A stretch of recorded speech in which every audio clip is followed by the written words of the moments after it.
ಸ್ನೇಹಿತರೆ ನಮಸ್ಕಾರ. ಕರುನಾಡ ಸುದ್ದಿ ಕನ್ನಡತಿಗೆ ಸ್ವಾಗತ ಸುಸ್ವಾಗತ. ಶ್ರಾವಣ ಮಾಸ ಶುರುವಾಗಿದೆ. ಹಬ್ಬಗಳು ಸಾಲುಗಟ್ಟಿ ಬರುತ್ತಿವೆ. ಈ ಮಾಸದಲ್ಲಿ ಬರುವ ಮೊದಲನೇ ಹಬ್ಬವೇ ನಾಗರ ಪಂಚಮಿ. ಈ ಹಬ್ಬದ ವೈಶಿಷ್ಟ್ಯತೆ ಏನು ಹಾಗೂ ಈ ಹಬ್ಬದ ಕುರಿತು ಪುರಾಣ ಕಥೆಗಳಲ್ಲಿ ಏನು ಹೇಳಲಾಗಿದೆ ಎಲ್ಲವೂ ಕೂಡ ಇವತ್ತಿನ ವಿಡಿಯೋದಲ್ಲಿ ತಿಳಿಸ್ತಾ ಹೋಗ್ತೀನಿ.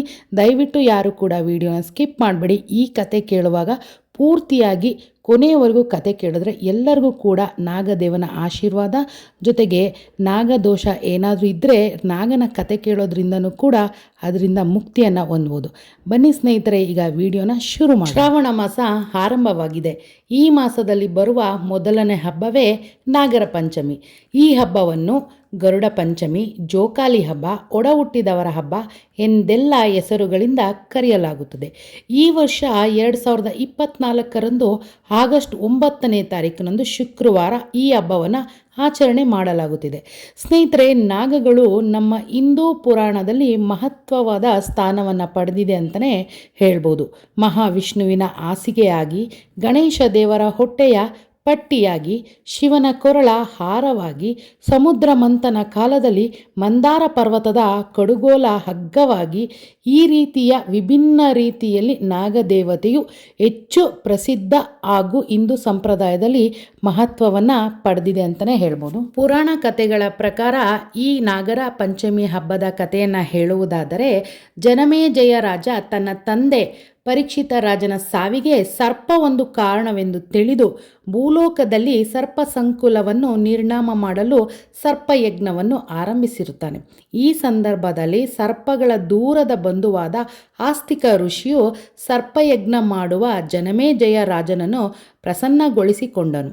ಜನಮೇಜಯ ರಾಜನು ವರವನ್ನು ಕೇಳು ಎಂದು ಹೇಳಿದಾಗ ಆಸ್ತಿಕನು, ಪ್ರಾಣಿ ಹಿಂಸೆ ಮಹಾಪಾಪ, ನೀನು ಈಗಾಗಲೇ ಮಾಡುತ್ತಿರುವ ಸರ್ಪಯಜ್ಞವನ್ನು ನಿಲ್ಲಿಸಬೇಕು ಎಂಬ ವರವನ್ನು ಕೇಳಿಕೊಳ್ಳುತ್ತಾನೆ.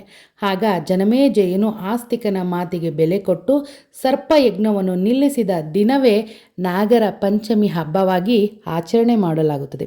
ಇನ್ನೊಂದು ಪ್ರಕಾರವಾಗಿ ಹೇಳುವುದಾದರೆ, ಒಂದಾನೊಂದು ಕಾಲದಲ್ಲಿ ಒಂದು ಊರಿನಲ್ಲಿ ಒಬ್ಬಳು ತಂಗಿ ಮತ್ತು ಅವಳಿಗೆ 4 ಜನ ಅಣ್ಣಂದಿರು ಇದ್ದರಂತೆ. ಮನೆಯವರೆಲ್ಲ ಸೇರಿ ಒಟ್ಟಿಗೆ ನಾಗರ ಪಂಚಮಿಯ ಪೂಜೆ ಕಾರ್ಯಕ್ರಮದಲ್ಲಿ ಇದ್ದಾಗ ಆ ಸಮಯದಲ್ಲಿ ಅಲ್ಲಿಗೆ ಒಂದು ನಾಗರ ಹಾವು ರಭಸವಾಗಿ ಬಂದು 4 ಜನ ಅಣ್ಣಂದಿರನ್ನು ಬಲಿ ತೆಗೆದುಕೊಳ್ಳುತ್ತೆ.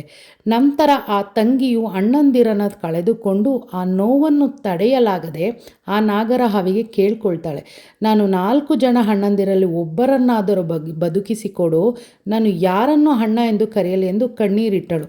ತದನಂತರ ಆ ನಾಗರ ಹಾವು ಆಕೆಯ ಮಾತಿಗೆ ಕಿವಿಗೊಟ್ಟು ಅಣ್ಣಂದಿರ ಬಳಿ ಒಬ್ಬ ಅಣ್ಣನನ್ನು ಪ್ರಾಣಾಪಾಯದಿಂದ ಕಾಪಾಡುತ್ತಂತೆ. ನಂತರ ಅಣ್ಣ ತಂಗಿ ಇಬ್ಬರು ಸೇರಿ ನಾಗರ ಪಂಚಮಿ ಹಬ್ಬವನ್ನು ಸಂಭ್ರಮಿಸಿದ್ರು ಎನ್ನುವಂತಹ ಒಂದು ಕತೆ ಕೂಡ ನಮಗೆ ಲಭಿಸುತ್ತೆ ಸ್ನೇಹಿತರೆ. ಹಾಗೆ ನಾಗರ ಪಂಚಮಿಗೂ ಶ್ರೀಕೃಷ್ಣನಿಗೂ ಇರುವ ಸಂಬಂಧ ಏನು ಅನ್ನೋದಾದರೆ, ಒಮ್ಮೆ ಬಾಲಕೃಷ್ಣ ತನ್ನ ಗೆಳೆಯರೊಂದಿಗೆ ಚೆಂಡಾಟವಾಡುತ್ತಿರುವಾಗ ಆ ಚೆಂಡು ನದಿಯ ಒಳಗೆ ಹೋಗಿ ಬೀಳುತ್ತದೆ. ಆ ಚೆಂಡನ್ನು ತರಲು ಶ್ರೀ ಬಾಲಕೃಷ್ಣ ಆ ಯಮುನಾ ನದಿಯಲ್ಲಿ ಇಳಿದಾಗ ಆ ನದಿಯಲ್ಲಿ ವಾಸವಿದ್ದಂತಹ ಕಾಳಿಯ ಎಂಬ ವಿಷಪೂರಿತ ಹಾವು ಶ್ರೀಕೃಷ್ಣನ ಮೇಲೆ ದಾಳಿ ಮಾಡುತ್ತದೆ. ಆಗ ಶ್ರೀಕೃಷ್ಣ ಪರಮಾತ್ಮ ಆ ಕಾಳಿಯನ್ನು ಯುದ್ಧದಲ್ಲಿ ಸೋಲಿಸಿ ಆತನ ತಲೆಯ ಮೇಲೆ ನೃತ್ಯವನ್ನು ಮಾಡುತ್ತಾನೆ.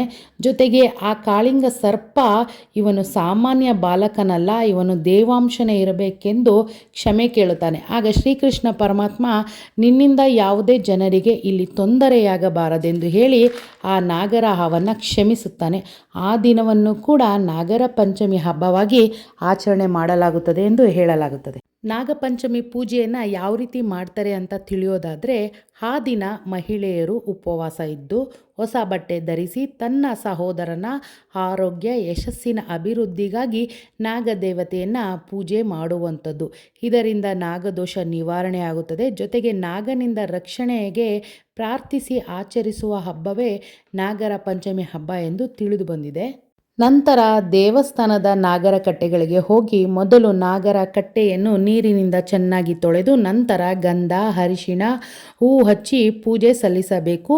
ತದನಂತರ ನಾಗನಿಗೆ ಇಷ್ಟವಾಗುವಂತಹ ನೈವೇದ್ಯಗಳನ್ನೆಲ್ಲ ಇಟ್ಟು ದೀಪ ಬೆಳಗಿ ಪೂಜೆ ಮಾಡಿ ನಂತರ ನಾಗರ ಕಟ್ಟೆಗೆ ಹಾಲನ್ನು ಹಾಕಿ ಭಕ್ತಿಯಿಂದ ನಮಿಸಿ ಯಾವುದೇ ರೀತಿಯ ನಾಗದೋಷಗಳಿದ್ದರೂ, ಸಂತಾನ ದೋಷವಿದ್ದರೂ, ಪಿತೃದೋಷವಿದ್ದರೂ, ಜೊತೆಗೆ ನಮ್ಮ ಅಭಿವೃದ್ಧಿ ಆಯಸ್ಸು ಹೆಚ್ಚಾಗಲು ಎಲ್ಲರೂ ಈ ಒಂದು ನಂಬಿಕೆಯನ್ನು ಇಟ್ಟು ಈ ನಾಗರ ಪಂಚಮಿಯನ್ನು ಆಚರಣೆ ಮಾಡ್ತಾರೆ ಸ್ನೇಹಿತರೆ.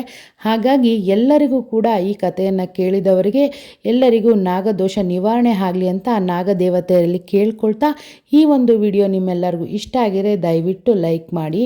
ಜೊತೆಗೆ ಎಲ್ಲರಿಗೂ ಕೂಡ ಮತ್ತೊಮ್ಮೆ ನಾಗರ ಪಂಚಮಿಯ ಆರ್ಥಿಕ ಶುಭಾಶಯಗಳು ಸ್ನೇಹಿತರೆ. ನಮಸ್ಕಾರ.